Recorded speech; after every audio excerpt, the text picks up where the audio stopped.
Here. Here. Great, thank you. Icebreaker's pretty easy today. In light that spring is just around the corner and we had a nice weekend, what is the thing that you are looking forward to the most here locally that you can enjoy in warmer weather? I really like the trail that goes around the Ambassador House at Heritage Park. And so that is my, in spring it's so great. So that's my go-to place in spring. That's funny you said that. Well, similar, but exploring new trails, running outside. I'm so looking forward to that. Yeah. I'm going to say the Nickel Plate Trail opening up pretty soon. Yeah.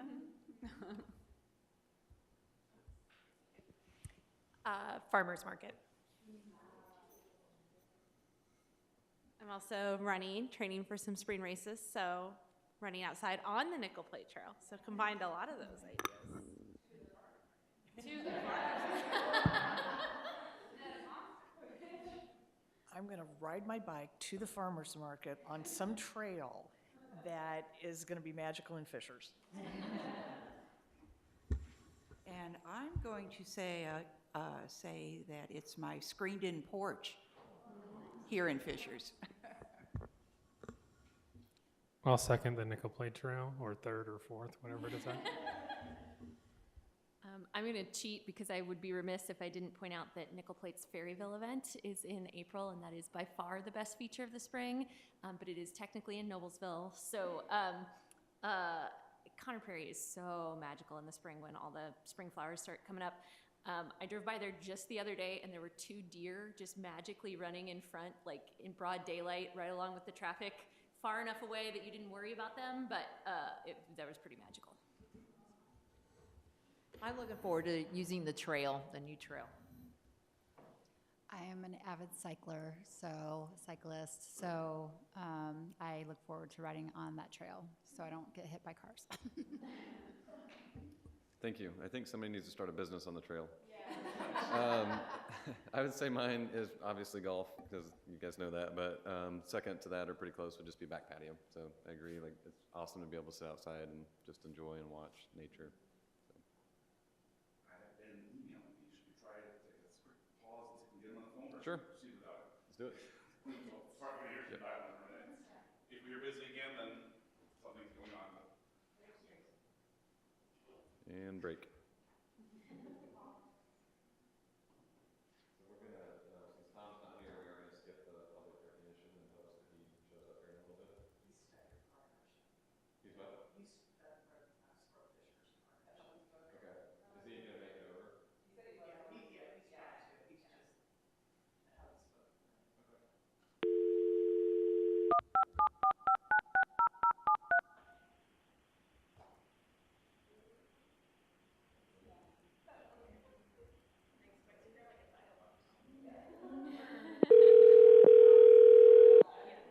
Progress. Hello? Sorry, y'all. I gave the wrong number. I typed a 6 instead of a 4. I promise you it wasn't on purpose. I'm super excited to be with you. Can you hear us? Yes, I can. Okay, perfect. Kay, do you need to take attendance with him? Ben, it is you, right?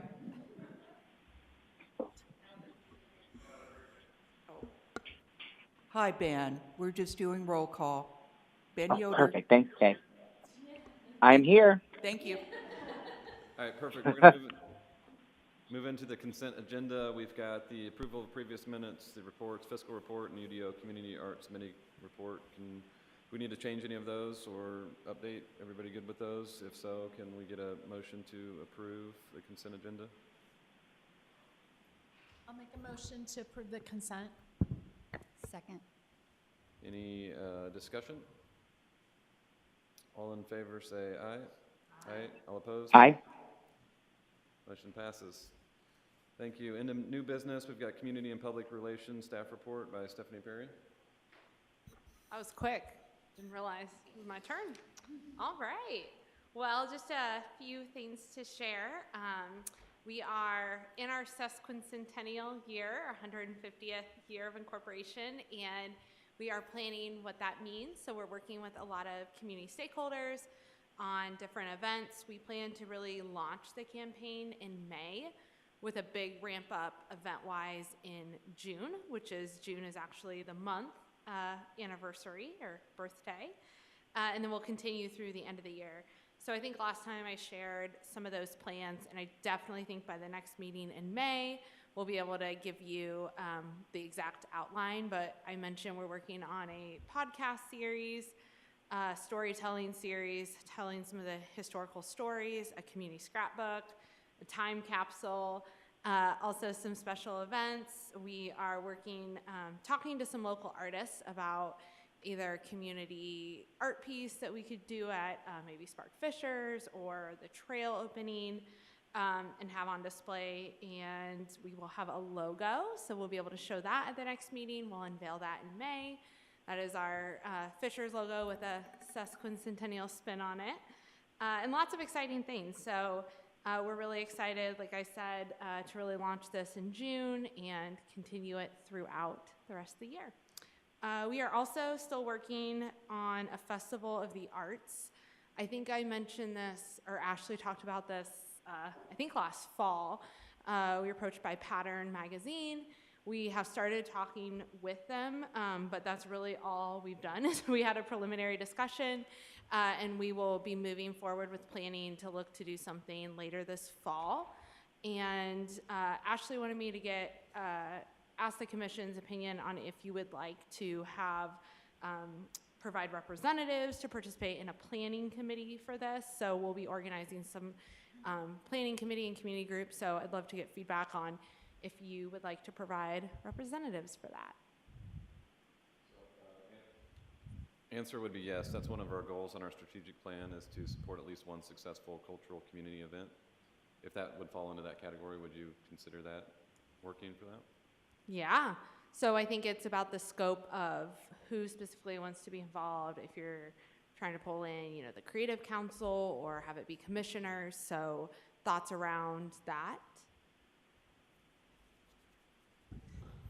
I know the Creative Council has specifically mentioned being curious about that event and wanting to be more involved, but I don't think we should necessarily stop with that group. I think there's more we could add. I agree with Ailey. So as a good next step, would you like to submit names to us via email of people that you think should be involved? What sounds like a good next step for that? It's multicultural, right? It's a multicultural. I mean, yeah. So we've literally just talked. We have not even started planning, but Pattern obviously has a kind of fashion focus. We've talked about some sort of fashion show. Parks was on the call. So how can we incorporate, all things art? So yes, it would be multicultural, but it would be performance art, visual art, everything. So it could be probably several days, I think is what we talked about. But it could just be a day, but maybe a weekend long or a week long in a September, October timeframe. So that's really kind of the scope of where we've gotten. We do want to have different community partners. Pattern wants to have, bring some people to be involved too. And obviously they have a great network and a great presence. So, getting people from Indy up here as well, would be great. So really expanding the reach. Yes, Ailey, I feel like you're going to say something. I was just going to say, it sounds like that's something that 317 Dance Academy would just be a perfect fit for, and would almost certainly love to be involved with if they have the availability. Their grant report for the 2021 grants included how much sort of cultural, multicultural participation or diversity they had for their event last year, so I think it would be just perfect for them. I would say from the Creative Council, if you can just send me an email so I don't forget to send out to that group and see who nominates themselves. I'm happy to be involved from the commission level too, but again, don't let me edge somebody else out who is interested in being more involved. Mm-hmm. So maybe it may make sense to send that email out to everyone here, and then we can give you some names or Yeah. perhaps even organizations, right, that we think should Okay. be involved. So I will touch base with Ashley. That will probably come from her, and I'm not sure what her timeline is, but I assume we'd want to pull that together pretty quickly so that we can start planning for the fall. But I think it's really exciting new event that, yes, fits in with the commission's plan as well. And there's nothing written up on that yet, right? No. Okay, as soon as that's done, I think sending it to the commission would be great, and then we can Yes. connect and see who wants to step up and help with it. Part of one of our goals was getting regional media on it, so no pressure, but we got to make sure that happens. Yeah, I mean, I would hope that, obviously this would be a big focus for our team, and you can never, we pray for media, we don't pay for media when it comes to PR, but yeah, we would hope that. It's pretty good. Have you ever heard that? I didn't make it up. You should say Says you did. you pray for PR and you pay for advertising. So Jocelyn knows what I'm talking about. She's nodding. Yeah, so we would definitely do our best to get the word out about that. But I think it would be really great opportunities for Indianapolis media as well to be involved. Stephanie, is yes. this an opportunity and everyone to engage some of the grantees from the grant program? And would that be a requirement in the future if this is an annual thing? Just a way to celebrate and kind of tie that all together? That's a really good idea. Yeah. All right. Well, I can tell everyone's eager to learn more about it, so I will get Ashley to send something out with more information, so keep an eye out for that. The last thing I want to talk about is our This is Fisher's blog. I think I mentioned that we started a kind of confusing because they're also called This is Fisher's Community Engagement Committee last year. That is really helping us to enhance our resident experience, help people get more engaged with the city. And one of those subcommittees is a cultural events subcommittee. And this subcommittee has been really great about advising our team on how we can tell the stories of different religions and cultures here in Fishers, and we've really been doing that through our blog. And so instead of us going through all the list of cultural holidays and religious celebrations and us picking what we think is important, we are really having the community advise that and also tell those stories. So they've been really helpful in guiding those stories, finding people who can talk about these different celebrations, and the response from the community on these blogs has been great. I think there's still a long way to go, but it's been just a great start to the year. So if you've seen them, a few of the highlights, we had a really popular blog on Kwanzaa in December featuring a local family. We did a feature on the Embracing Black Culture exhibit, interviewing the teacher, Shelley Feeney, who I know is involved in Creative Council as well, about that project. And then we had a Holocaust Remembrance Day blog that was really great from a Holocaust survivor's son who's a Fishers resident. We had several posts around Black History Month. So we're really excited about working with that group and telling those stories more through our blog and having our residents share their stories and traditions and celebrations. So keep an eye out for more to come there. And I think the only other announcement I have was upcoming press releases, but I feel like Ross is going to talk about what those are. So I think that's all I have. Anything else? That last one is another one of our goals. So diversifying the city's methods of outreach to support commissions, events, and work. And so figuring out different ways to communicate that. So around the cultural event blogs. Yeah.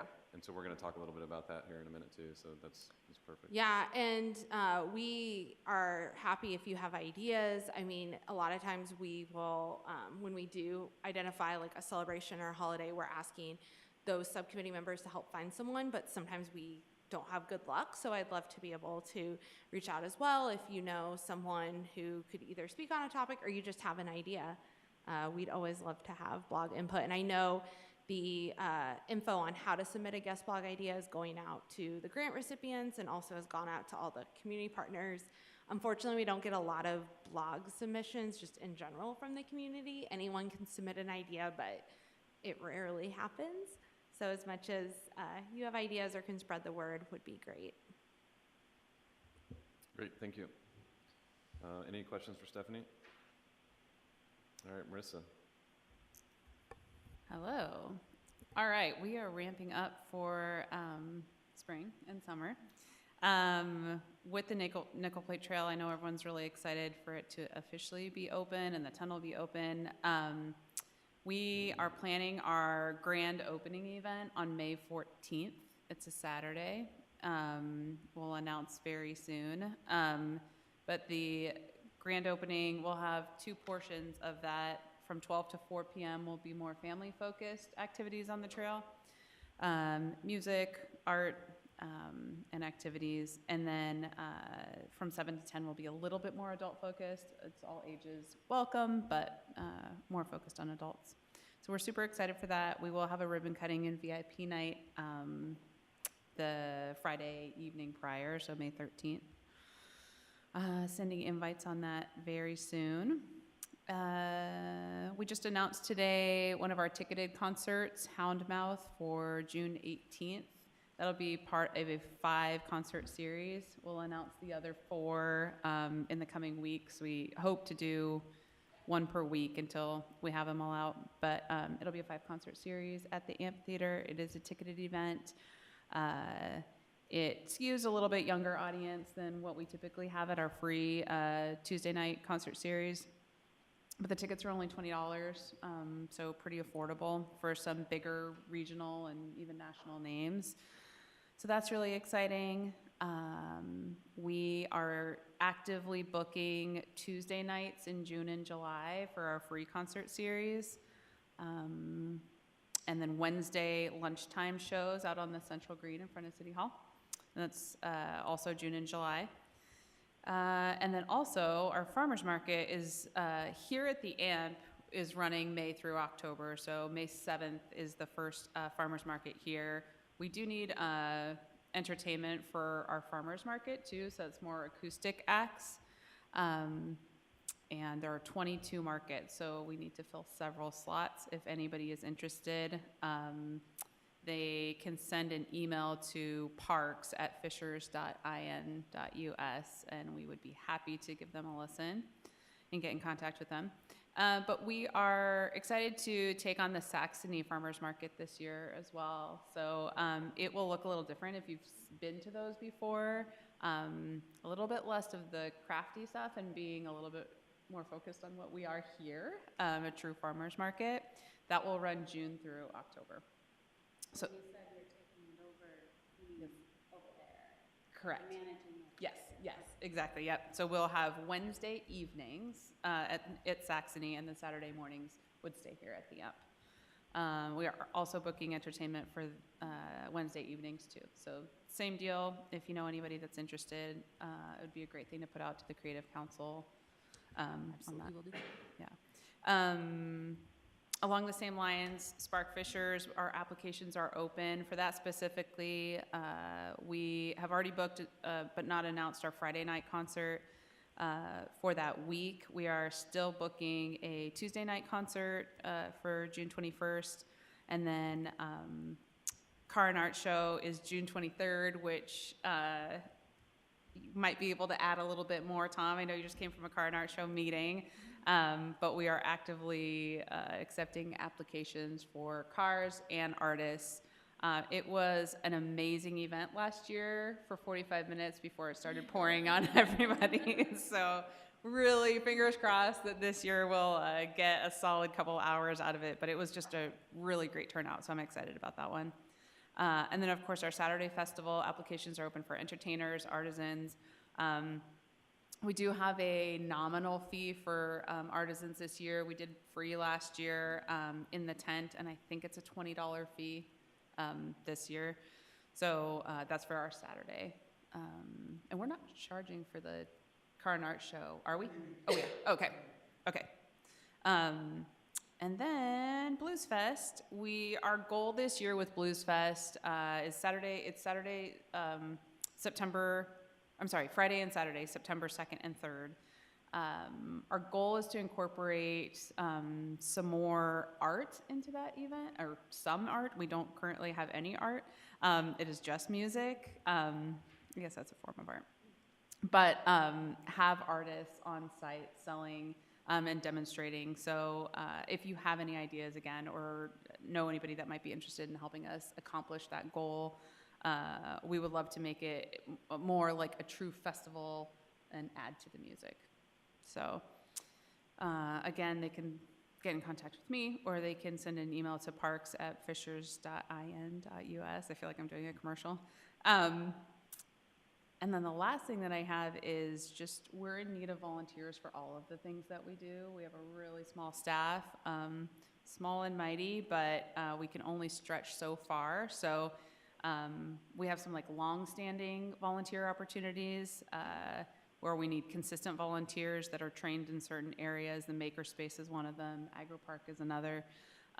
So if somebody has they can volunteer every Tuesday, that would be super helpful. But then all of the other events that we do could just be a one-time deal. So let us know, and volunteerfishers.com is where they can sign up and look at all the different opportunities.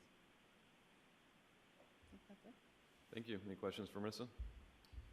Marissa, I didn't catch what the concert was, the first concert of the 5. The name? Hound mouth. Hound? Hound. Like a mouth? dog. And then Hound mouth, and like, mouth. yeah. Okay. Yes.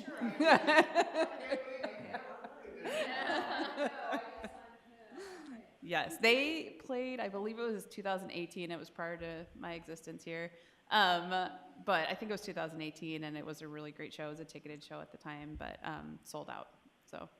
They're an Indiana band, correct? They are. They're from New Albany, Yeah. I think. Yeah. They've had music featured on Grey's Anatomy on Yeah. ABC. So Yeah. I did some digging after your press release. So. Yeah. Okay. Perfect, thank you. I'm going to pivot slightly here, go to our public recognition here, and I'm going to read this, so I apologize, but I'll encourage some others to contribute here in just a moment. In recognition of his commitment to the City of Fishers through his years of service as a board member, vice president, and president of the Fishers Arts Council, whose mission is to support, advocate, and cultivate visual and performing arts that educates, enhances, and enriches the lives of those who live, work, and visit Fishers, the Fishers Arts and Culture Commission is proud to present this award to Tom Rich. I'll come to you.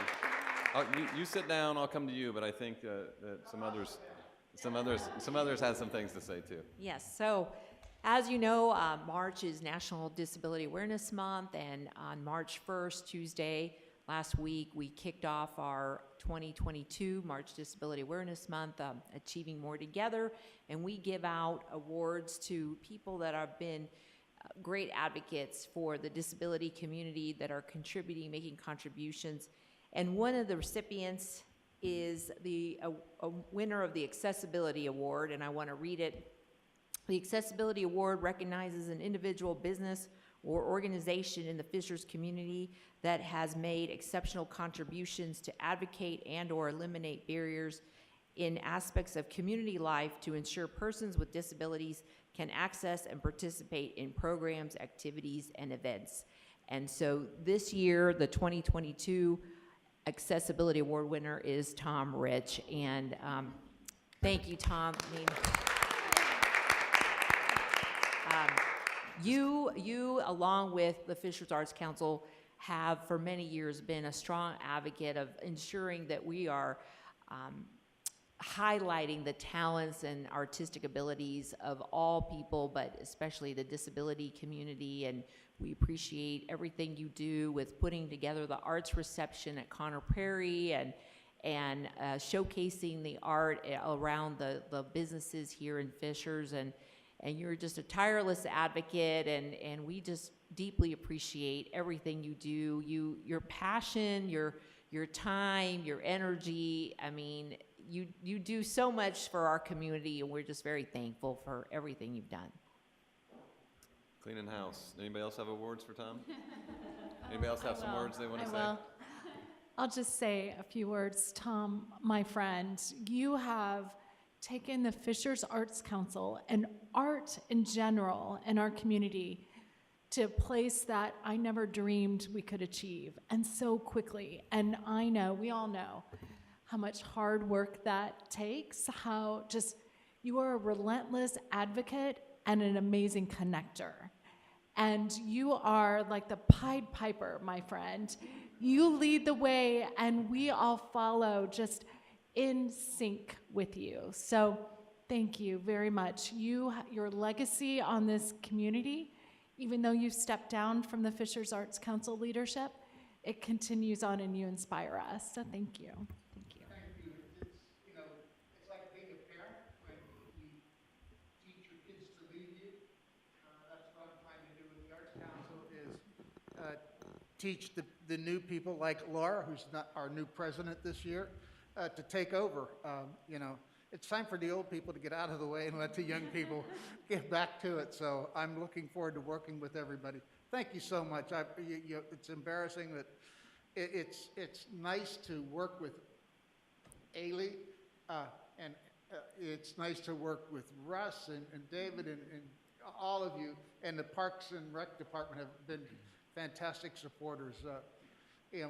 My whole life has just been as a salesperson, not lying, but bringing people together, facilitating things. So there's a lie in there every now and then.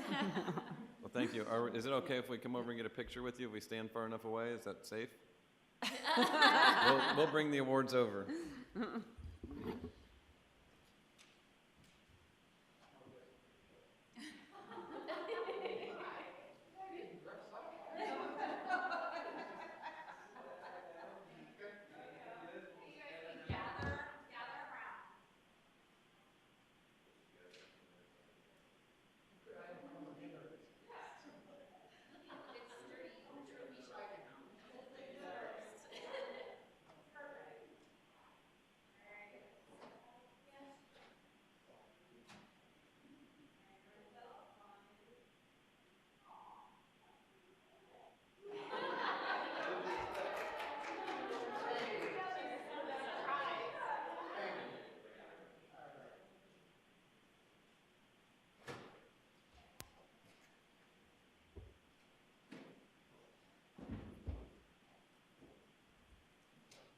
All right, Ailey, you have a Creative Council update for us? Sure. What's this? Yeah. Got to stage those props for. So the Creative Council met a few weeks ago. On February 21st, we've moved the meeting to the third or fourth Monday of the month based on our survey that we sent out. We did get a very different combination of folks to show up for that time. So throughout the year, I think we're going to experiment with just trying to figure out what is a good time to get as many people to participate as possible. We had 9 folks show up on Zoom for the last meeting, as well as a few others who wrote ahead saying they just couldn't make it this time around. Lots of reporting out from this group about what they have coming up, and that seemed to be one of the most valuable things to them, talking about what they have going on and how to get involved with their upcoming projects. And I can, all of the details of that, I believe, are linked, right, in the agenda. We also had some discussion about the importance of the plan for City Hall and how curious the Creative Council is about those plans and how much they would, it's not that they're looking to dictate terms or anything like that, they just want to know so that they can start thinking about how they could be involved and make use of that in the future. Another thing we shared, and sorry if I'm stealing your thunder, but we recently had to submit the grant report to the Indiana Arts Commission about the cultural district here in Fishers. And so I shared with the group, I gotta make sure I pull up the right numbers. We shared the data from the, that was submitted by all the grant recipients. So not every single grant recipient had given us an accurate count of attendees, so keep in mind that this may be missing a few numbers here and there, but based on the account of attendees and the amount of budget spent on each of their projects, altogether our estimate is that the 2021 Fishers Arts and Culture Grant Program generated $314,000 for, or it spent $314,000 on all the projects altogether. that drove most likely 8 full-time equivalent positions in this community, so helped support 8 full-time jobs. And it likely generated over $13,000 in local government revenue through taxes and other sales that came in. I have all those numbers that I can share, but I thought it was really important to help to start getting the Creative Council to see what kind of impact they can have in this community and what impact that program has for advocacy for the future. So that $314,000 is what we think was spent both through the programs and then by all the attendees who came to those programs on dinner, if they, and any ancillary things that they did in the community. And so really, for its first year, I think that's huge. And the Creative Council seemed to really appreciate that information and started thinking through how they could leverage that to help us all advocate for more support of that program. Do we know how many attendees there were? Let me see if my math shows up on the chart I'm looking at. I, of course, don't have that number in this, but Ross does. Oh, I can probably grab it quickly, too. What was that tax number while you're looking that up? Was it 15 or 13, 50? 13. Just over $13,000 for just local government. Can I, while you're checking that out, can I just add a note about this? So this is economic impact, and this formula is used very standardly, and it's really important for us to capture that data so that as the program continues on, we have that benchmark. But I will say one of the things, and this gets back to our commission's like goals and objectives, is although those are good quantifiable numbers and very important, also there are things that we're doing here that are not tangible, and I just want to add that into the mix too, because we know that the more that arts opportunities we generate, like those are sparks to create more and to invite good creatives and folks with good ideas to step forward. So I always like to toss in, those numbers are so important, and we can't take our eye off that, but it's only part of the picture. And this other part is things we can't quantify, and that's just as valuable too. So I just always like to toss in that component when we talk about these numbers.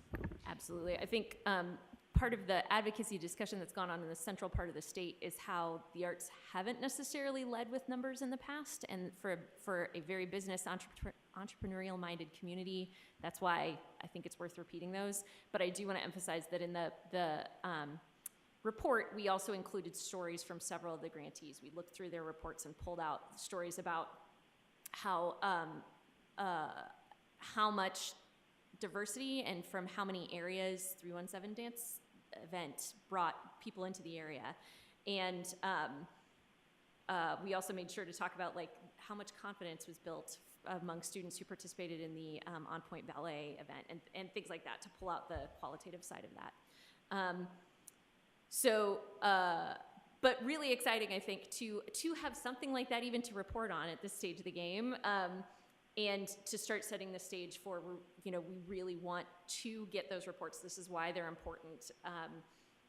It is clear that not everybody necessarily saw how we were going to use the data when they submitted their reports, and so some of them were a little scanty, and so I think this can help reinforce the process all the way through. The next Creative Council meeting is going to be on April 25th from 4 to 5:30. We are hoping to have that one in person, so if anyone has a suggestion for a location, we'd like it to be a location that can facilitate some mingling as well and just sort of chatting and getting to know you, as well as this sort of actual reporting and work. Any questions? Anything else anybody was curious about? I just wanted to kind of reiterate what Jocelyn was saying, and I think one of our goals was to get more data and feedback and from maybe the attendees and not just the grantees in the future, so that can drive the next grant process. Yep. I think that's a great suggestion and maybe we can develop kind of a universal survey that they can adapt in the future, because for this first round, it was clear that they were like doing as best they could to just get their programs done, but it's data we need. So I will say too that I made sure to mention to the Creative Council, and so I'll mention it to all of you as well. In addition to the sesquicentennial for 2022, this is also the 200th anniversary of the Great Squirrel Stampede, and Hamilton County Tourism is working on supporting programming and art ideas for that. And Ross has been working with them on developing ideas for that. But they want that to take place in the fall, so that's something to keep in mind for the multicultural event. Squirrels aren't really a culture, but they sort of relate to our local culture. So, and then also the Bicentennial Committee is already seeking applications for bicentennial programs for next year.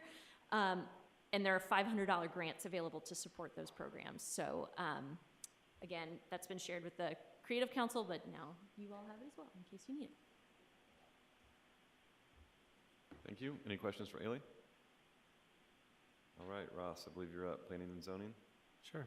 General reminder, Ashley is terrified of squirrels. Every time I brought it up, she nearly needs to walk out of the room. So, tidbit for you guys. To kind of follow up what Ailey was just saying and to answer Katie's question, the total number of events that happened last year because of the grants per the reporting was 27 different events. 56 different artists were financially impacted. 420 artists were impacted in general. And over 9,000 people attended those 27 different events. So those are part of those numbers that they provided back to us. In general, I wanted to also point out, you'll see this really beautiful blue sign. So the Planning and Zoning Department has two different grant programs. We have our Arts Commission one that falls under you guys, and we also have our Neighborhood Vibrancy Grant, which is a program that hands out around $75,000 annually to local HOAs, and this year a couple commercial businesses to beautify their public spaces. So within the next year, you'll see these signs at both of those different grant programs. Really exciting, and then we have a really great URL that PR gave us, which is fishersin.us/grants. And so that's a website that we're gonna, or a page that we're gonna upload all of the content from past grant winners from both the Neighborhood Vibrancy as well as your guys' grants. So opportunities for images and then kind of that back history. So we're exciting. That page should be live tomorrow, and I'll send it out to you guys as a general reminder. I'm going to skip down to item B. You guys approved this at a previous meeting, but exciting tomorrow, we have an RFQ release, which is the Techway Trailhead release. As a general reminder, this is part of a partnership between the Commission and Rebar Development. It's a opportunity for a $50,000 art sculpture. That program, or the RFQ will be open from tomorrow until early May, and then likely that RFQ and Grant Review Committee will meet in May, and then likely award the artist in June. So excited to get that one going, and Rebar has been really great to work with, so I'm excited to see that program. Your one voting item tonight is the FAC Grant RFQ Subcommittee for 2022. We did have 13 applications overall, which is a little lower than last year, but we did open it up to have a range between $1,000 and $5,000, which saw bigger asks, so kind of exciting from that perspective. We did put together kind of a two-sheeter for you guys to look at, but I'm going to go over them tonight. All of these applications gave us a lot of data and a lot of write-ups, so this is a very brief synopsis of each one of those grants. Staff, as well as the RFQ and Grant Review Committee, is recommending 8 different grants. There's also 2 that we asked for additional information, and we can talk about that as well. So the first grant application is through Ignite Studio at Hamilton East Public Library. General reminder, they are one of the art culture partners that you guys have. The Ignite Studio is, these funds would go for the purchase of a loom as part of their Maker in Residency program. So this fall, Megan Benson will be there for 16 weeks, and she'll be teaching loom techniques to local residents and students. But then this loom would be part of their permanent makerspace area. We'll be purchasing the loom from a local business, Tabby Tree Weavers. The second applicant is High Frequency Arts. They're asking for $5,000 as well as Hamilton East Public Library Ignite Studio was. This is for the remaining public receptions that are held at Hub and Spoke. Haley talked a lot about data, and Jill was great at providing data to us from their events last year, saying over 850 people attended their 4 open houses, featuring 24 different artists, 80 artists who were impacted, and 3 musicians that were paid. Up next is Fisher's Music Works. They're requesting $4,000. This is to host 2 professional concerts later this year, one in July, and one also later in Q4, a holiday concert. Chantel Lewis is requesting $5,000. It is a creative expression event that would take place as part of the Juneteenth event festival that would happen here at the Nickel Plate District AMP. This is not a parks event, but is in coordination with Hamilton Southeastern Schools. The Hamilton County Community Foundation is requesting $3,000 from the grant program. This is to create a public art space within the City of Fishers within their collaboration hub.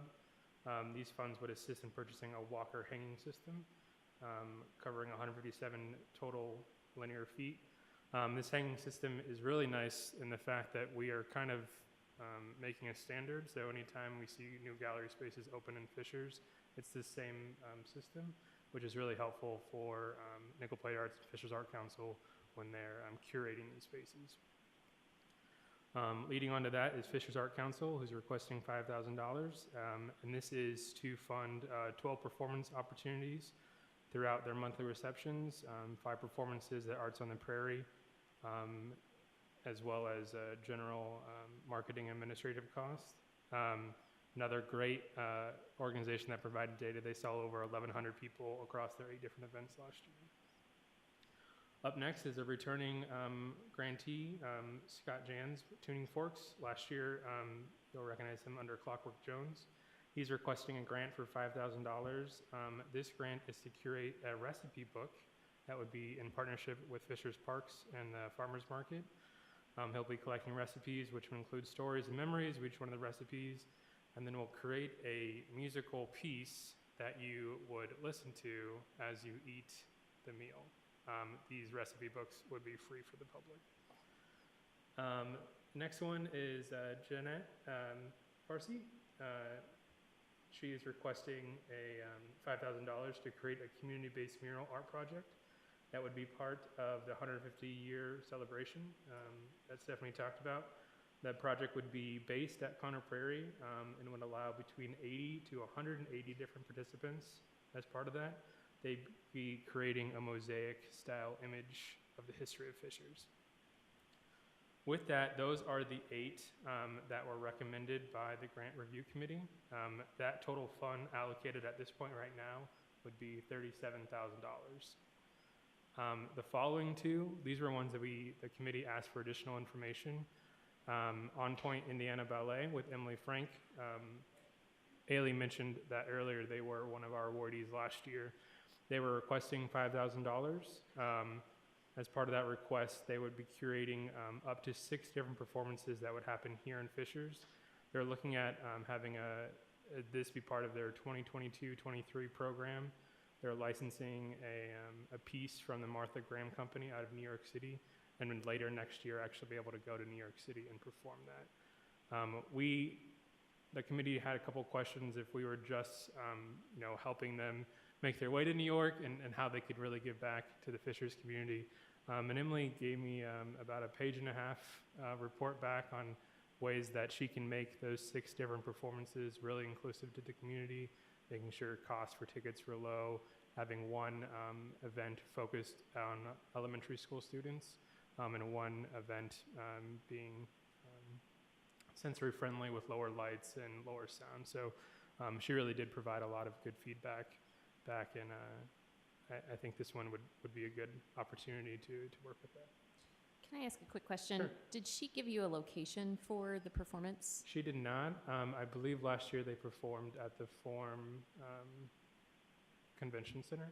Yeah, it occurred to me after the committee meeting that the company's address is in Noblesville, and so I wanted to check to make sure. Yeah, she did check, yes, that this event would take place in Fishers, along with, I think Fishers Music Works, we had asked in the past, if their event would happen here, and they do have a confirmed place within the city limits. If you were to award On Point Indiana Ballet, that would take you up to $42,000. The last one that we asked about and had requested more information was Janus Development Services. They asked for $4,900. The requested funds was to assist in collecting and including people with disabilities in the community in meaningful ways. And it sounds like from the application, helping provide transportation to different events like the Maker Playground, Connor Prairie, Ignite Studio, Bongo Boy Music. Janice would be on site with the participants to assist them in trying to make sure they are fully independent as possible. I did reach out to Yolanda. I know she's heavily involved with the Creative Council. Probably a timing issue. I didn't hear back any more from that, from her. If you were to include her alone, that would be $41,900. If you were to include both her and On Point, that would take you to $46,900. Ailey, your work with Yolanda, did you get any more kind of thoughts on what her grant would provide? I have not, but that's mostly my inability to follow up in time. So. Okay. So that was a lot of information. We're happy to answer questions. I know a couple of you guys were on the call, so I don't know if Cecilia or Katie, if you guys had any comments. Well, at the time, we also had some discussion of possibly holding back some money for, maintenance of art that we already have in the stock. So, we need to discuss whether, we want to do that or, I think this is something we need to talk about, whether we should set aside a little bit for these maintenance costs that will be coming up at some point for the artwork we have. So just to follow up on that, I think a good opportunity for the commission to provide is the funds to cover a maintenance program, to hire someone to do a maintenance review of the art within the city. Having that on board and then being able to provide that to the city as well as Department of Public Works, and just having that kind of like in your back pocket, I think that would be really helpful. So if you guys were to direct staff to seek out someone to do that maintenance, I think that would be good. Quick question. On the fiscal report, there was a $200,000 number. Sure. Is that what we have to work with? So, yeah, that's a great question. So the fiscal report shows both your guys' annual amount that you have, which is $50,000 from the city of Fishers. You guys also have a separate section, which is the Town Hall Building Corp. Those were those funds that the city provided to focus on larger art projects. We had talked about having that gateway project that came in last year, and those remaining funds were set aside for that. Last year we did pay off those, what we did occur from that, and the remaining is what we're using right now for like the RFQ with Techway. Yeah, that's actually. So that is not currently part of the grant program. That's just like the ongoing funds that the commission has. I got it. So we're really talking about the 50,000. Correct, yeah, those are the funds that the city council and the city of Fishers gave to the commission to utilize. Yeah, I would recommend moving forward with the grants that we approved, including the last two that you mentioned that we were waiting for more information on, and then that would put us at 46.9, and that still gives us a few thousand to have a maintenance assessment done, and then that maintenance assessment would inform our budgeting going forward, depending on what sculpture or paintings need in the future, and we can kind of plot it out for the next 3 to 5 years.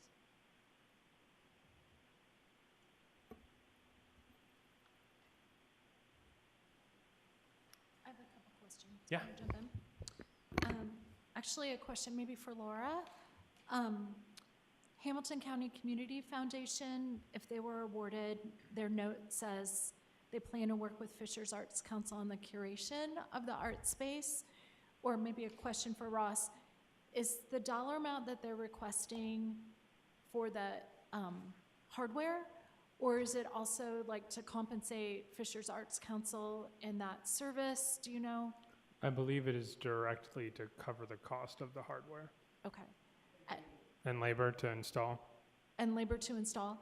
And Arts Council's service to curate, is that okay with you guys?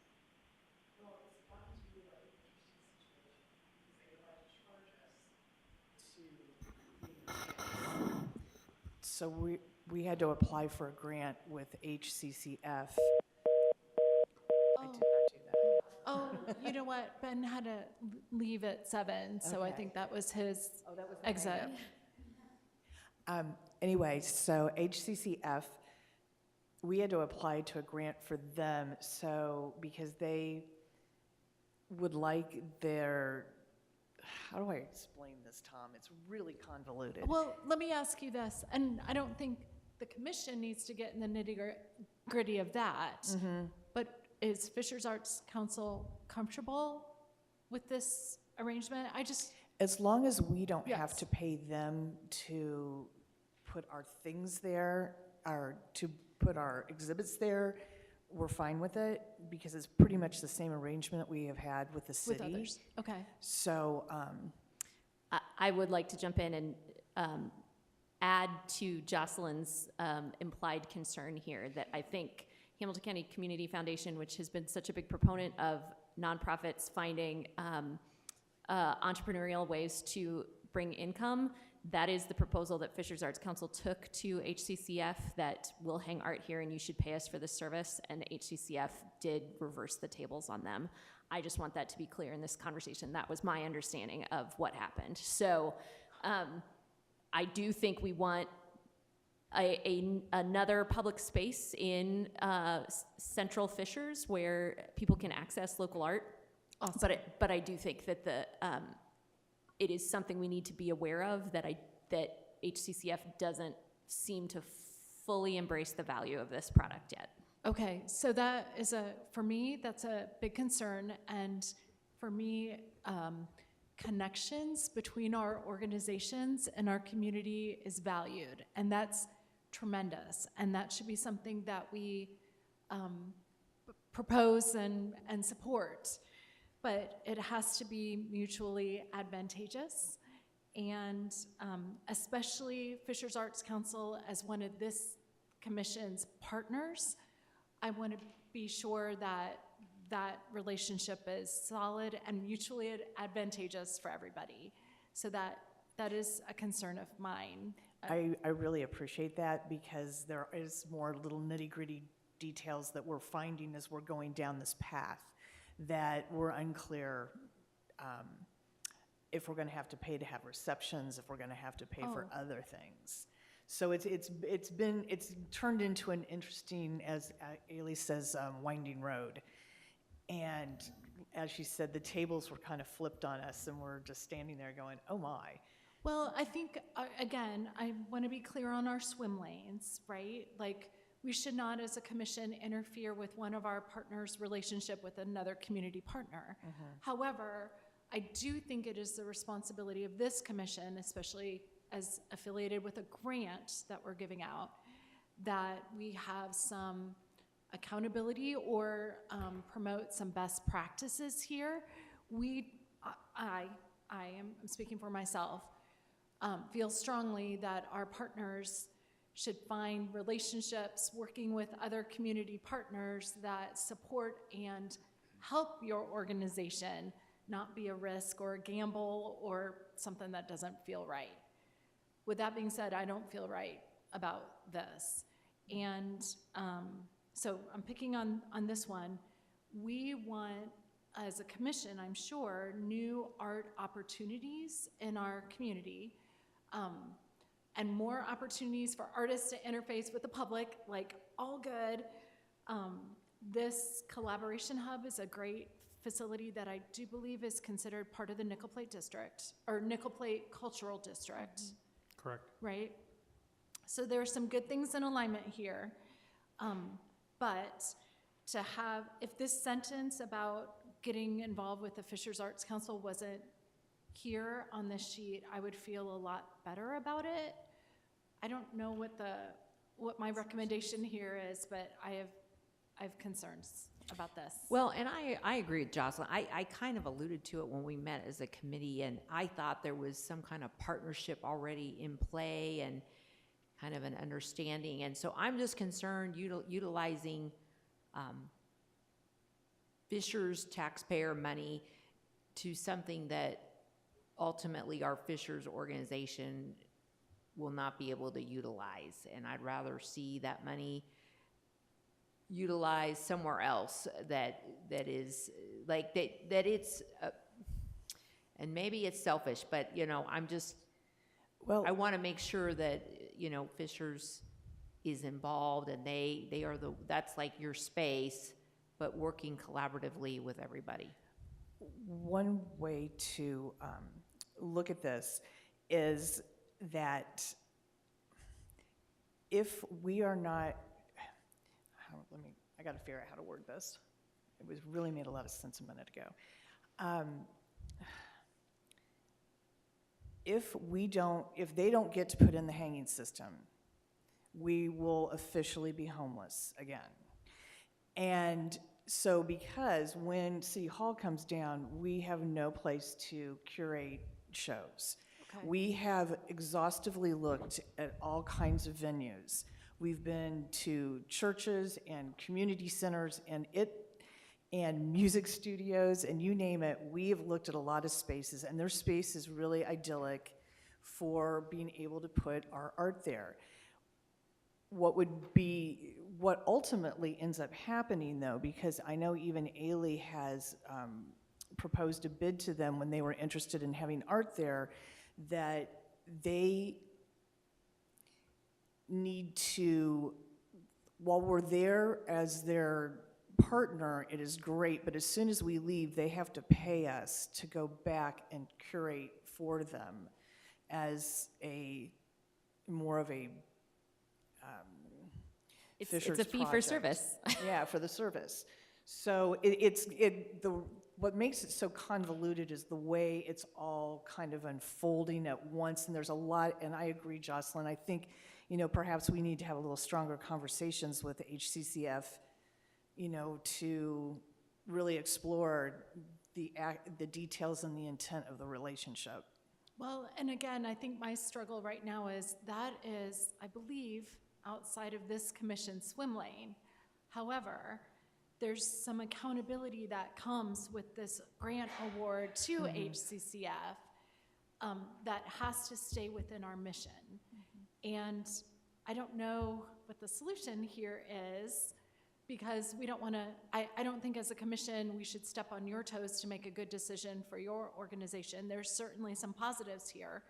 I don't know if one solution is to increase the dollar amount of this grant and specifically say this extra amount, whether it's $1,000 or $2,000, I don't know, is granted to HCCF with the stipulation that that is a pass-through to Arts Council to facilitate the service that you are offering to offset the cost. Help me out. I'm making this up, but something about this isn't quite locking in for me, but it has some potential, and I don't want to throw the baby out with the bathwater. I want to try to find a solution to make Arts Council feel good about it and HCCF be a good new partner to our community. I really appreciate your thoughts and ideas on this, because it is a little murky, to be quite honest. And that's not a good way to start. No, right? It is not. So do we know enough about? So yeah, because we've been waiting to find out if they get the grant, if they get the grant and then they give us their grant. I mean, it's like a big grant swap. Which might be a wash, right? Which is, I don't know what that, meaning they're granting you to pay for those services. Yeah, so it's kind of a backwards way right, of doing it. And it's a way for them to honestly get paid twice, is the way it reads to me, that HCCF is getting this grant, and then they'd also get a grant from their own foundation, which, yeah. Well, but I mean, do we know this, or are we? Yeah. So right. It's not our swim lane, right? I Like think you said. the Yeah, It's- exactly. I think the other component is that the grant you guys just put in may not be reviewed for several months. I think that's the issue, that what it looks like in this application is a done deal is not a done deal. Yeah. Yeah, 'cause we are, yeah, because we are not a done deal, because we are waiting for all these other answers to get out there before we can. Laura, do you know off the top of your head, and I've sent a note to Les in case she can pay attention tonight, do you know off the top of your head what your fee would be? Like, if you were charging a company, how much would you charge? No idea. Okay. Can you make up a number in 5 minutes? I really would be hard pressed to do that. I mean, you probably could make up a better number than I could. And then what happens once we have the art center then with that space? That was the other thing. I was like, If we just look at it as the commission is adding another community asset, which is another public gallery space, that is what our swim lane is. Yes. And how they manage it from there is really up to them and has to be up to them. I do think a public discussion, which we have just had about it, is important to setting the best practices that we expect, and that's probably as far as we can go. And any of us who interact with that organization in the future, I think continuing the conversation with them is probably important, ongoing, but is not necessarily an official act that we can take. Can I just add some background? Laura, can you pass the mic, please?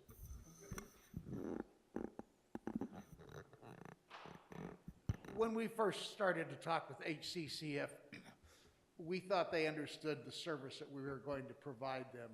We don't think at this point they really understand the concept.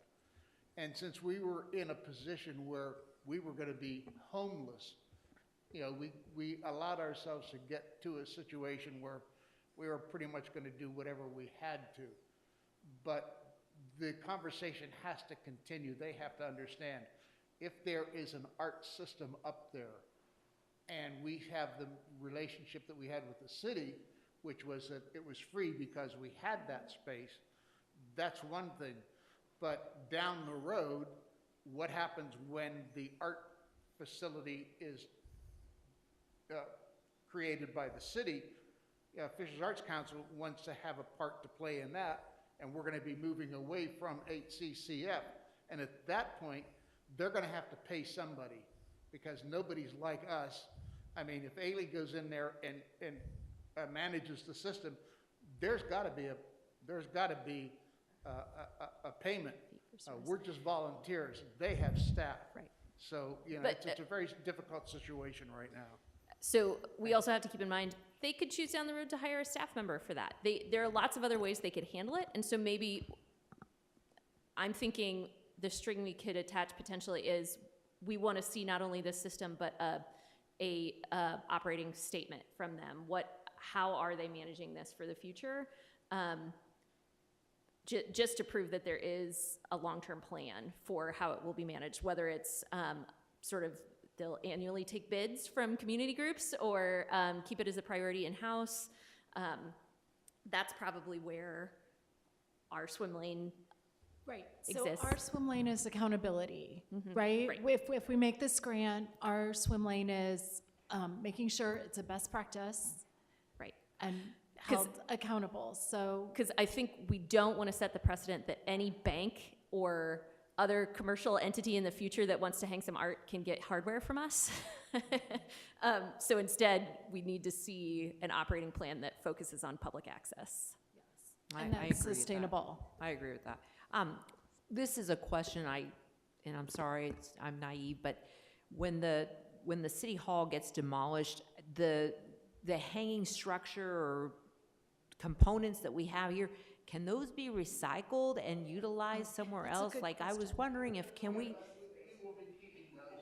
We're still working with Rachel. Rachel, when we're going to come in and pull that down. We will store that.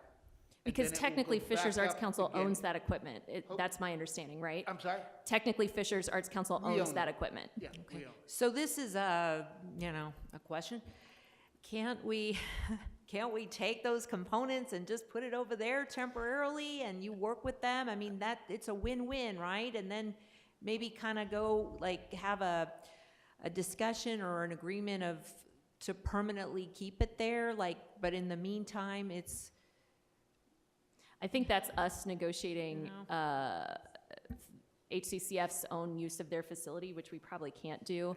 And since the equipment belongs to Fishers Arts Council, we can't play in that water, I don't think.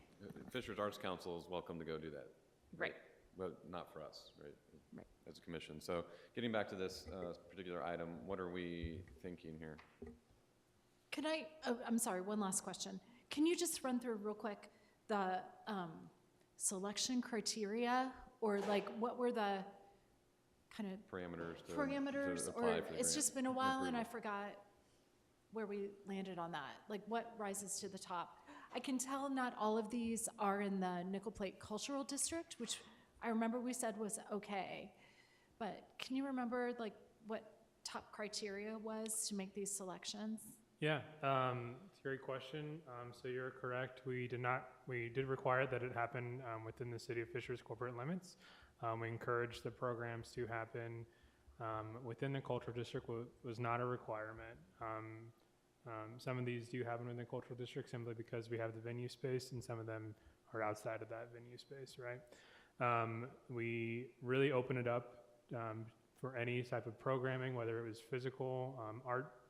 We had a couple of these that were creating artwork or programming. Those were our two biggest areas. And again, that range was between $1,000 and $5,000. We did encourage creative companies as well as individual artists. You see here like nonprofits that submitted, individual artists that submitted. So I think our parameters were pretty broad and open based on the request from the commission. And I think in the future, if we want to have additional requirements or reporting or having an option for them to participate in a fall event, I think we could add that in. But these were strategically left rather broad. Do you, quickly, there are three that were not recommended, three that applied that were not recommended to be awarded. I'm assuming, we skipped over this part, but I'm assuming the committee reviewed each application very thoroughly and carefully. So everything was given fair due consideration. Any notes on these three that, some were referred to parks, and that's awesome. Any notes on these three that were not recommended for award? So like you said, staff did provide all of these applications beforehand in a pretty thorough spreadsheet, both to the commissioners as well as our other partners on the grant review committee. The three here that you see that are not recommended, we had Famous Hoosiers with Danny Russell. This is a professional acting portrayal of Abraham Lincoln, who does a one-man show called Abraham Lincoln Hoosier Hero, which talks about his life both in Kentucky and Indiana. Famous Hoosiers was a recipient last year. We did have some issues with finding him a place and having just a successful event. In the reporting, he also felt like the event was not as successful and not based solely on a quantity of people, just overall. So we had no recommendation on that one. Courageous Soul Yoga, who was looking at having, I believe, 12 yoga classes focused on grief relief, focused on both physical and mental health and well-being.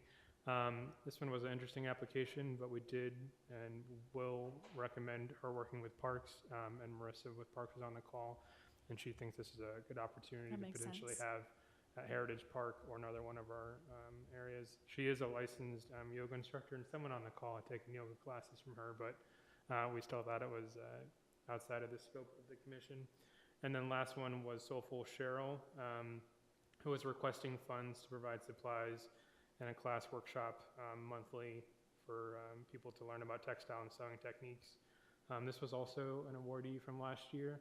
And it was recommended to work with Parks, and Marissa talked a little bit about was soulful shared her events happen at the Maker Playground last year?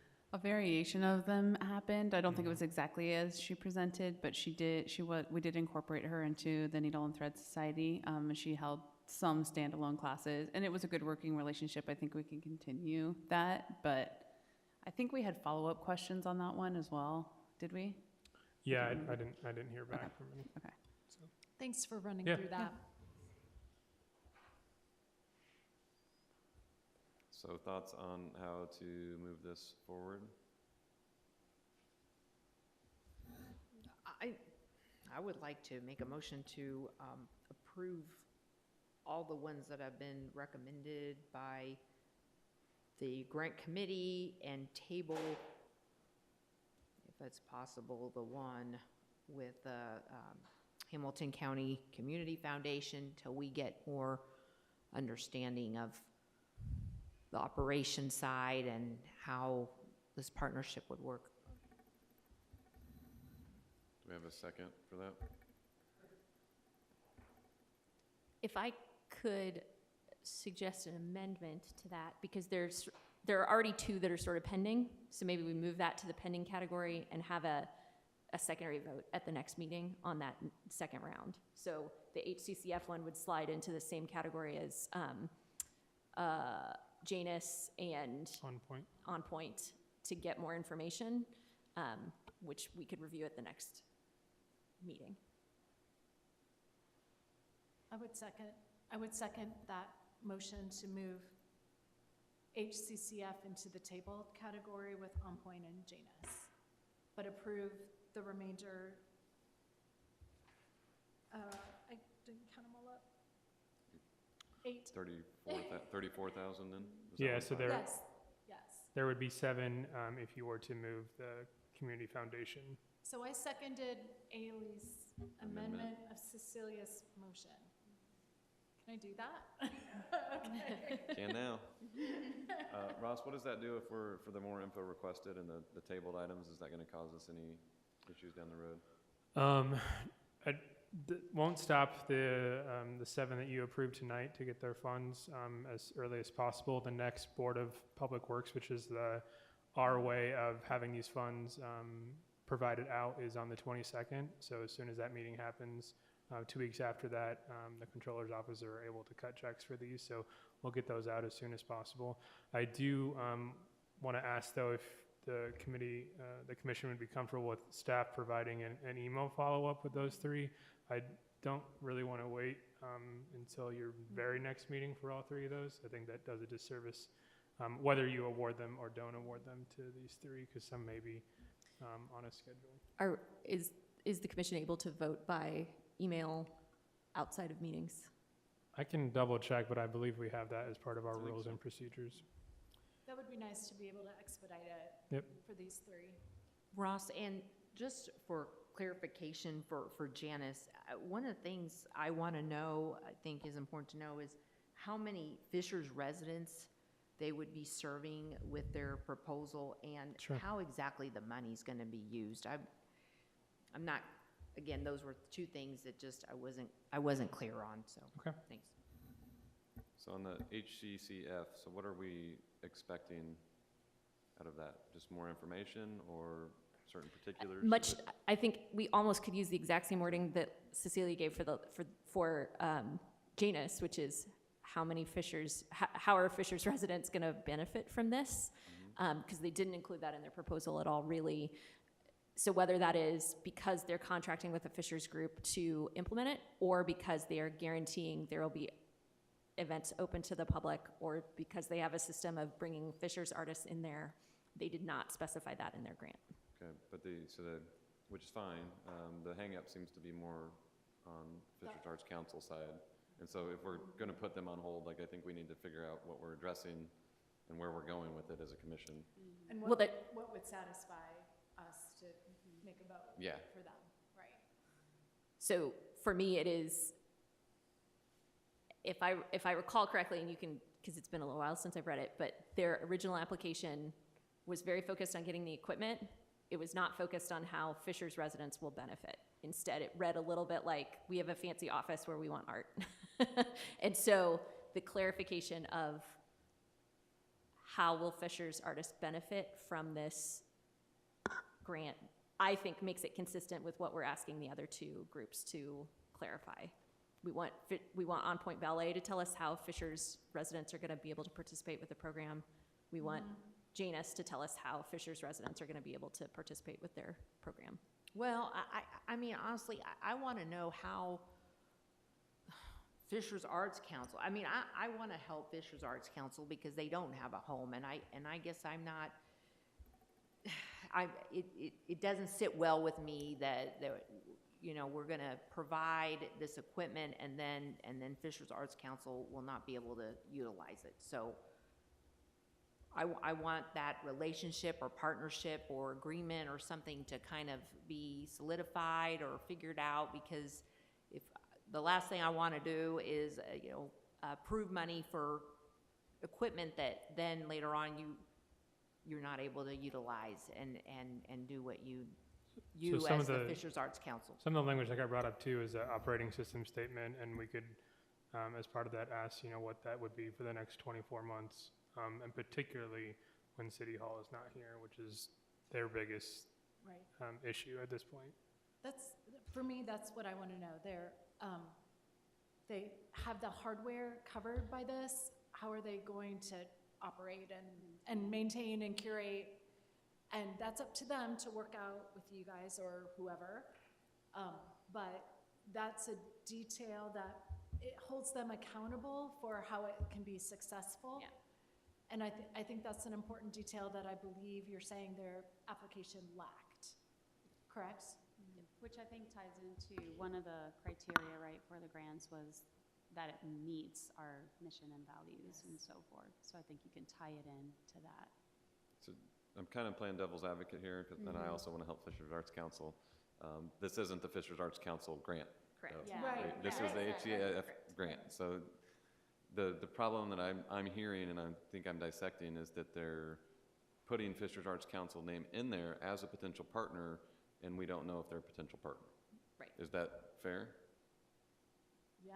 I mean, so if they take that line out, say, hey, we're going to hang the stuff up and we're going to impact the people in Fishers by having, you know, the first Friday art gallery show and stuff like that, is that good or is that not good?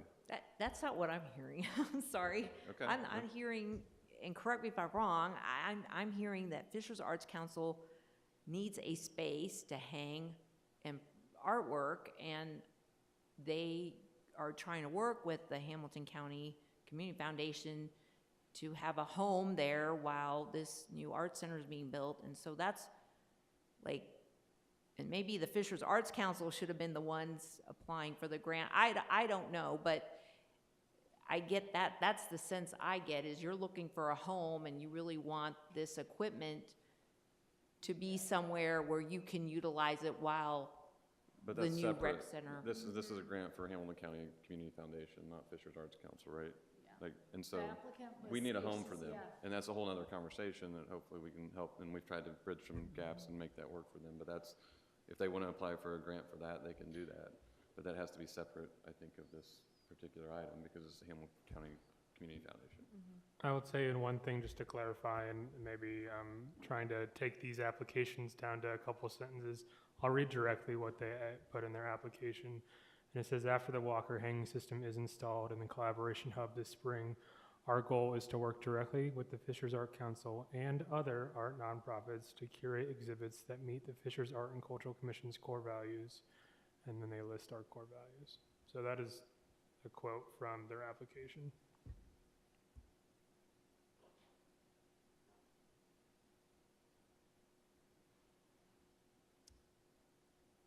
I don't necessarily have a problem with it. I don't know these people and have any history with any of that. I think it comes down to the accountability piece. Like, there's a bit of trust in what we're doing here, and if we don't have that defined up front and we open an application process for this, that's kind of almost lesson learned. And I don't want to just give money away either, but I mean, we have to be fair to everybody because we are going to have to trust a lot of these people to execute on these plans. I will say, so you are 100% correct in terms of the strict interpretation of the grant and how we're doing it. You're absolutely right. I still don't think in that conversation that they're clear on how the art will be accessed by the community. And so that's the part I would like the follow-up on. Fair. And I'll just add one other observation. I don't believe any of the other applications rely on an outside organization to fulfill the project. Does that make sense? Like HCCF cannot create an art gallery independently. They require a partner. And I do think that's in the frame of accountability of we're providing the seed money for this, that accountability falls within making sure that partnership is beneficial, positive, and sustainable, right? Like at the end of the day, if they can't fulfill this, we've hung stuff on their metal on their walls. Right. So and that doesn't fulfill our mission. Fishers Arts and Culture Commission has its own partnership program, correct? Right. Are there ways we can apply those standards here? Like we selected Meyer Najum and other groups because of the best practices they demonstrated in putting an art gallery together. I'm not sure, I'm trying to look for ways that we can apply our own standards and procedures to this system.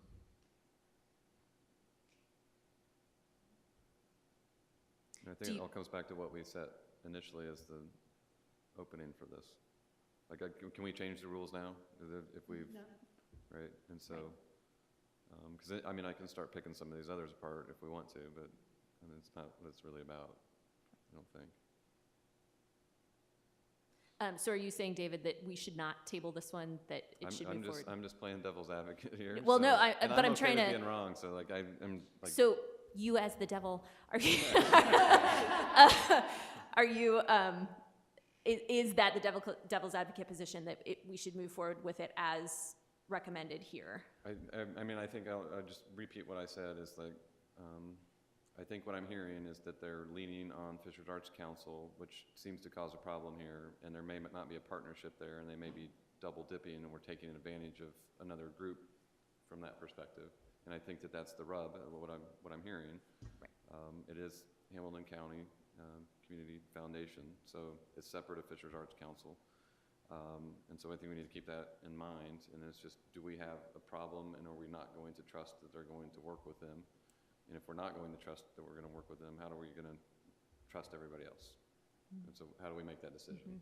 And I agree with something you said, Ailey, which if we're asking one for an operating plan, like we need to treat them all the same. And so if we're going to ask them for more information, whether it's, how are you serving the community, or what is your operating plan, we need to ask the same of everyone. And going forward, did we do that on all of these? Well, we didn't because we don't have the information, right? But did the Arts Council approach them, or did they approach you? Is that a fair question? I'm just trying to understand again, I think. Who's the application under? We approached that. That's what I'm getting, that's what I'm sensing, and so, like. Evolved. Ailey initially came to us with, trying to work with them to do something because they wanted to partner with some nonprofits. Right. That was, what, a year ago? Right. The rabbit trail goes back farther than that too. And then So. as we found out that the city hall was going to be demolished, and we were looking for a home, we thought this would be a good idea. But internally, there are two voices at HCCF, and one voice is losing out to the other voice. And it's incumbent upon Fishers Arts Council now to go back and solidify what we're going to do and how we're going to do it. And if it's just to put up an art gallery while we're waiting, I'd rather not have an art gallery. I want to do it the way they're talking about it right now. Well, so I want to be sympathetic to their cause and their situation here, but I'm also uncomfortable because HCCF isn't here to defend their case either. So I don't want to go too far into other details. Since HCCF isn't here to talk about this, I think we have to be careful how many details we get from FAC. But I will point out what they put in writing was that they're working with the Fishers Arts Council. If they end up not working with the Fishers Arts Council, they are somewhat in breach of their application. If the Fishers Arts Council pulls out because they don't want to work with them, then HCCF is in breach of this application. I don't know what that means, but I'm just pointing out that that's the implication here. Sorry, can we make it contingent on an agreement with their partners, whoever they are? I mean, it says plan, right? So it's not, it's specific. I think they're saying they're going to work with the local community to make it happen. Right. And so that's not a commitment, Right. is a problem too. Yep. But, I mean, we can go back for more information. I don't think there's anything wrong with that. I just want to make sure that we're being consistent. I will say that we are consistent in picking apart some of these, not picking apart, but questioning. We've gone back to several of them. I've lent information on partnerships that people state we're working with Fishers Park. So I think we are being consistent on that front too, which I think is fair. Okay. By tabling it just long enough to get more information. So, And then I think that's also fair, excuse me. You're fine. I think that's also fair. This is the first time applicant and the first time we've worked with them. So some of these are partners, some of these we have a history of working with. This is someone new. I think it's fair to dig a little deeper to make sure it's all falling into place correctly. I think that's okay. So going back to your original question, so we asked that, and then plus, how do you plan to execute this with the partners in the community? And that's the question we asked. Right? Yep. Okay. I think that's fair. Yep, and then we can amend any practices Yep. next year for the next grant cycle, Yeah, and if we exactly. need to. Yeah. So good discussion. So can somebody repeat what the motion was? Okay. I am impressed by Kay's paper. Well, we'll see. Cecilia made a motion to move forward with the exception of HCCF, and I may not have this name correct, but Janice and On Point. Right. Those three are going to be tabled for clarification. And Jocelyn seconded Ailey's amendment of Cecilia's motion. Yes. Okay, so we have a second. So we're on discussion. So any further discussion? Which we've done a lot of, Yes. right? Further discussion? All right, all in favor say aye. Aye. All opposed? Motion passes. Congratulations, you just awarded $34,000 in grant funds. Good stuff. Ross, do you have more? That's it from planning. Okay. Yeah, we've got a couple things here. I'm going to try to push through these very quickly. So we've got the Arts and says Arts and Municipal Complex Stakeholder Meeting.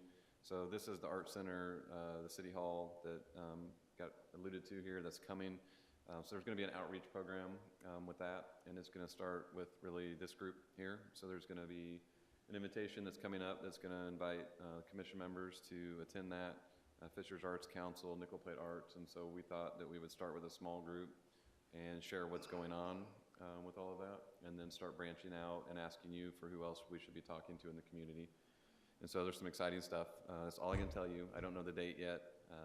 Hopefully here within maybe the end of the month, but no promises. Great. So you're welcome for all that specific information. Yeah. Can you pull up the goal sheet real quick?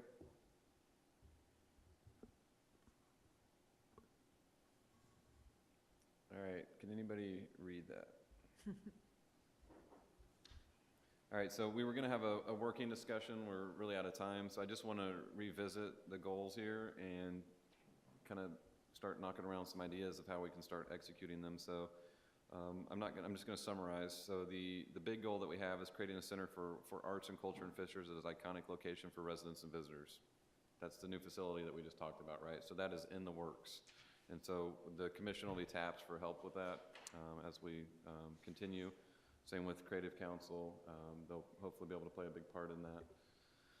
And then anybody else in the community that wants to. So that is currently in progress. Number two, when incorporating arts and culture experiences into the expansion of trails and Fishers.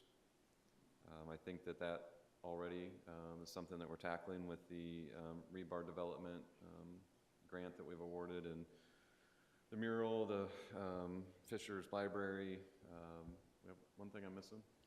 Those are the three. It was exciting when David gave us a quote for the press release to say this is your third project along the trail. Really talked about a focus of the Art Commission. And then if we move in, so those are our big BHAG goals, big, hairy, audacious goals. We're moving into SMART goals. There's 4 of those. One was supporting at least one successful cultural community event and attempt at gaining regional media recognition. Stephanie said she's going to handle that for us. We won't have to do anything. So just if you would include us in that, and we'll be happy to help with that. Number 2 was identify funding for arts and culture invitation. Identify funding for arts and culture invitations, including increasing the grants, promoting other sources of funding, and ensuring funding of maintenance. So we got awarded the $50,000 this year. One of our goals is to increase that $50,000, and so how do we go about doing that? And so I think some of this data that we have is going to really help with our ask. We were really hoping that we get awarded more grants this first round so that we could go back to the city and say, hey, we got, people wanted 100,000 and we were only able to give 50. But I think on the alternative of that, it's kind of all how you market it, right? So if we can show all the activity and revenue that's generated and positive, benefits that it provides to the community, I think we could get some more money. And I know it's working. Just a little success story. This last Friday at Hub and Spoke, a realtor group put on a art show. And so it was called the Bond Art Show, because that's their real estate group. And they had probably 200 people, and they had artists that we have not seen in Fishers. And so it was some diversity that they recruited in. So Jill Lehman from High Frequency was there. It's like, hey, I'm going to recruit some of these people. So it was cool to see that. And they did that, and they paid that out of their pocket as just a business development experience for people. And so it's cool. And they didn't get any grant money, like I said, but it's just neat to see that stuff. So anything that we can do to start thinking about how we can tailor that ask. When do we need to have the ask in for more funding? Megan, when is that? June? I would say May. Ideally, start having that conversation. June and July is when council starts to discuss Okay. budget. So will we be able to go ahead? Well, I was going to say the other grant program is up to 75,000. Was that something that you were thinking to? Yeah, so the other grant program that's housed within the planning department is the neighborhood vibrancy, and that is currently awarded $75,000 from council. Great. That's an argument in and of itself, I think. Yeah. Yep. Then will that data be shared with us from the? Yeah, Elena will compile that and provide that to the commission. Number 3 was diversifying the city's methods of outreach to support commissions, events, and work. And so again, Stephanie has that one handled for us. Are there ways that we can be plugged into that or help assist that? I'll let you know.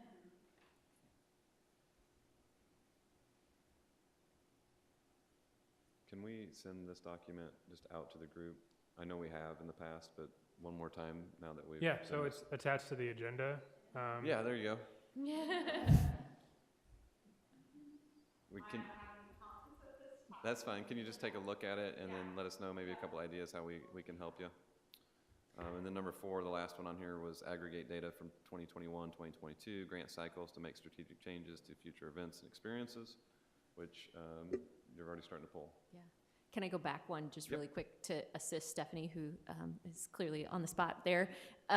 So the Creative Council said one of the things they thought would be most helpful is for the Creative Council itself to work on cross-promotion. So that's a group we can lean on. I think they need a tool beyond the This Is Fishers website to help them talk to each other. And you and I have talked a little bit about we need that shared sort of operating calendar, an internal kind of shared resource, which I've started a Google Doc that is tracking that. Great. So that's actually what, as soon as you started talking, I was going to say is we're working on a plan, taking like our grant recipients and our partner programs, trying to put a calendar together for us to know what we can be pitching, but also empowering them to submit their information. So we have a two-sheeter that talks about how to get on the community calendar and which hashtags to use to get promotion and how to submit a guest blog. So like all of the ways that they can tell their story as well. So yeah, I think we'll have more updates at the May meeting as far as a year plan. And that's the leveraging the grant program that we really didn't have at this time last year even. We Yeah. didn't have the techniques in place to get those people to talk about themselves, I think helps speak Yeah. to number 3 quite a bit. I think we've made progress with giving people the tools. It's just really getting them to take the extra step and actually do the posting on the calendar, you know, help with the blog posts. Perfect. And then, so that data, Ross and Ailey, you guys are already pulling that, so we'll be in good shape with that. Okay. Any quick questions on that? I know we're not going super deep in it, but.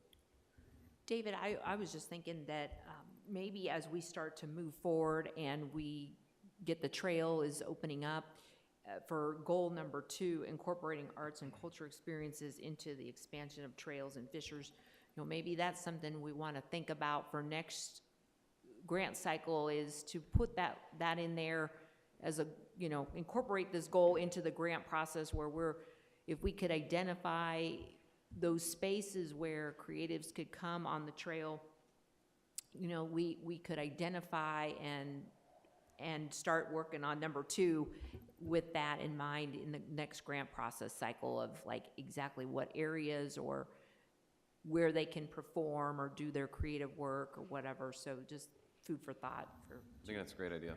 Yeah. So I have a question on number 2. It says ensure funding of maintenance for existing FACC work. Can this be through DPW? And that was something, you know, as the budget discussion is happening, is that something that can be shifted out of this budget, which is the maintenance, and that way we have the full amount for the granting program? I mean, it's a good question that staff can take back to our leadership and ask what the overall, you know, especially after having that maintenance evaluation done, to figure out what we're even asking DPW to perform. If we're asking them to, you know, spend $5,000 a year, or asking them to spend much more, it would be helpful to know that. So once we have that maintenance plan put together that you guys would be able to fund, I think it's worth asking. So are we all in agreement that we can use a small portion of our funding this year for a maintenance assessment? Okay. Okay, well, staff will bring a maintenance person before you and approve that. That's something too that we could possibly do via email once we have that person. So you get quotes and then share that with us. Yeah. Perfect. Yes. Any other questions, comments? Okay, I'm gonna move us to community comment. So we have Laura. Hey. I am Laura Villani, and I have the hardest job of everyone here because I am following Tom Rich. And that is some pretty big shoes to try to deal with. Just to give you a brief overview of what we have in the works right now, this Friday, March 12th, from 6 to 8, the Fall Creek Junior High students are going to teach us how to do cubism. And the theme is going to be from the Hamilton County, what do we call them? Anyway, the Great Squirrel Stampede of 1822 is once again going to be represented. So that'll be really cute. If you're around, I recommend it. We have 2 receptions in April, one of them being the Senior Showcase, where we're giving away scholarships. And our 3 big events this year is Saturday, June 11th, Art on the Prairie. So we've got a really nice relationship with Connor Prairie, and we're going to have a super event there. Thursday, June 23rd, as part of Spark, you know, we're doing the Car and Art Show, and that's another exciting event. And Sunday, September 11th, the Parks Department has willed us, I guess I'll say, the Harvest Fest. So we are now taking that upon our shoulders. So, but that's a really great fundraiser for all the different community foundations and anything in the community. So we try to showcase them and art and so on and so forth. So that's kind of in a nutshell. So we're pretty busy this year. And don't feel bad about the hanging system. I think that'll all work itself out. So, you know, we can just be 2 years how long is City Hall gonna take to rebuild? You know, whatever they say, add like a year or two, yeah. 'Cause it's- Hey, there's gonna be a construction fence, right? You can hang out on a fence. Tom, am I missing anything? No, you're on your own. Oh, shoot. So that's what I'm gonna sink or swim over here. But no, I think that's, just keep it short and sweet. That's in a nutshell. So I have 3 quick things in addition to the stuff I've already shared. One is that Nickel Plate Arts is adding a new staff member tomorrow, which I'm so excited about, and that affects this group in that he's going to be our partner manager and will play a larger role on the Creative Council, which should help me move more projects forward there. So we're just allocating additional help to that particular project, and we're excited about that. The second thing is that I've been contacted by the property management group that now controls the yard about wanting to do either live concerts or other live arts engagement on that site. I'm putting a proposal together for them, but I'm happy to take other suggestions to add into that if anybody has ideas. For one thing, last year, despite our encouragement to the contrary, they kept holding their concerts on Tuesdays and Thursdays right up against the concert here. So the property management company is already aware that they shouldn't do that. But in addition to proposing sort of a weekly acoustic series there, we're gonna give them some ideas on what it would take to coordinate a regular craft fair there or other hands-on sort of like almost family fest kind of ideas on their space. And of course, our goal would be to involve as many fishers, artists, and cultural opportunities as possible. So let me know if you have thoughts. I need to get that to them pretty quickly, but I wanted you guys to be aware. And then I had a third thing that was related to something we just said, but it's gone out of my head. So I think we should all have dinner soon, I think. All right, next Creative Council is April 25th at 4 p.m. Is that in person? Yes, we haven't picked the location yet. I'm open to suggestions on that. Otherwise, it might be at Ignite because we know that space is available. So perfect. Any final words, announcements? I have one thing. I have to take a moment of silence for Gallery 116. Oh, yeah. They were such a good partner, and we do have like homeless artists and artisans right now that are looking to fill that void. But my goodness, that organization, that company served us well, didn't it? So anyway, I just had to mention them. And what happened there? I just drove by and they were gone. Yeah, they closed recently, like a month ago, I guess. So it was a very quick decision they just wanted to retire. And we did a little bit of investigation to see if there was something that could be handed off, and they just didn't want to wait that long. So. Really, they're the foundation of what we're doing now. If it wasn't for them, none of this would be here. Yeah.